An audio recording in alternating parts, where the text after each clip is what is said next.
questo sguardo, questi occhi che aveva, queste sopracciglia e questa presenza che aveva. Un talento. Perché era bravo, perché era assurdo. Era un uomo di altri tempi. Una piccola colonna del cinema comico italiano. Tiberio Torre era un ciocco tremendo, nel senso che era totalmente incapace di recitare. Non dava confidenza.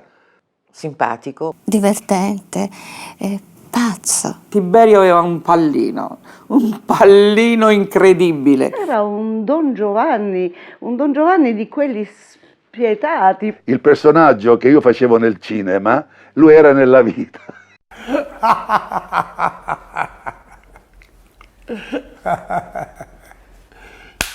Questa era bella.